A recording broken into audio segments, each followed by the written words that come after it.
Cyberpunk makes a true return to form with the release of the Phantom Liberty DLC after a slightly rocky start, so here is our review written by our talented writer Anthony and reworked into this video by yours truly. CD Projekt Red had a rather bumpy start with Cyberpunk to say the very least, but I hold strongly in saying that they have made an extraordinary return to form with their continued support on the base game, completely revitalizing the experience and thus becoming one of my favorite games of all time. So naturally I jumped to the attention with the announcements of Phantom Liberty, so let's get into what it was like.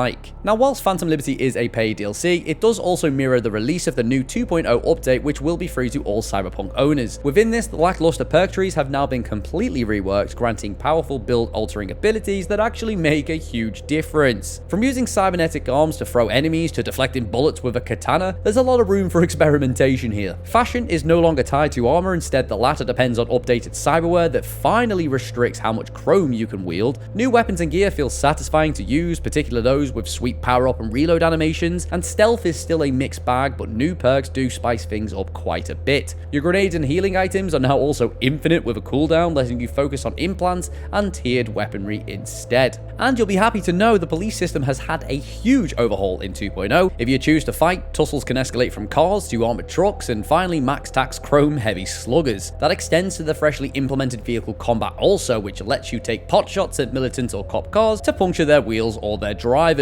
But gameplay aside, let's touch on the story a little bit. The expansion kicks off a couple of hours into Cyberpunk 2077, where players can choose to dive right into Phantom Liberty, with the game placing you at a level to tackle its threats, or start a fresh new game and tackle the DLC when you are ready to. Songbird, a netrunner spotted next to President Myers in the game's cinematic trailer, contacts you with a potential solution to the debilitating condition V is saddled with in Cyberpunk 2077. These two characters conveniently crash into Dogtown, a new district exclusive to Phantom Liberty, and once you sneak into Dogtown, you'll spot a new faction in charge. Serving under Kurt Hansen, the Barghest are former soldiers who abandoned their earlier roles, making them handy with weapons and mechs. This crumbling post-unification war ruin presents an even sharper divide between the poor and the ultra-rich, with exotic locations like the Heavy Hearts nightclub and the high-rise Black Sapphire paired with the dingy sights of Longshore Stacks. The Fixer, Mr. Hands, yes, his name is really Mr. Hands, sends you around Dogtown and beyond on gigs and side missions that also present you with choices and, of course, consequences. This is Cyberpunk after all. As returning protagonist V, a mercenary for hire, it takes a while for the true premise of Phantom Liberty to unfold. Over time, you begin to chip away at the layers of politics and false promises from corporations and governments alike. The expansion does a great job of translating these larger-than-life struggles into deeply personal stakes for its characters. Grizzled Solomon Reed, who is played by Idris Elba, delivers a solid performance alongside characters like Alex, Songbird, and President Myers. And of course, our handsome devil Keanu Reeves is back on the menu as well as the Johnny Silverhand that was lodged into your brain back in Cyberpunk 2077. It's a short list, making for some personal relationships that dabble in heavy themes and affect how the endings play out. In true spy thriller fashion, the game channels the spirit of blockbusters while spacing things out with more somber moments. Phantom Liberty handily delivers in its infiltration and heist-like portions, packing them with tense stealth sections and bombastic shooting sequences. As with the base game, dialogue choices are seldom more interesting than variations of yes and no, but just like Cyberpunk 2077, its defining choices had me pondering well into the final mission. While I chose to do things a certain way, another choice would have opened up entirely new gameplay segments and resolutions for the game's brand of weary FIA agents. While Cyberpunk 2077 tackled corruption and capitalism under the gritty neon underbelly of Night City, Phantom Liberty sets its sights even higher to state secrets and bending international laws. But like before, it doesn't dive deep enough into these themes. Despite that, its flawed and messy characters make for top-tier storytelling that lets Phantom Liberty sit amongst the very best in the role-playing genre. It's a satisfying return to form from the developer behind The Witcher 3's excellent expansions, and whilst Phantom Liberty isn't as meaty as those, it gets Cyberpunk 2077 back up on its feet with a boosted dose of refinement and heart. Back with a vengeance, it delivers a gripping storyline packed with both heartfelt moments and refined RPG systems, and while it's a standalone experience, I can't help but feel like Phantom Liberty is a welcome sequel to V's Night City adventures. And we gave this game a 9 out of 10, and we couldn't recommend that you play it more.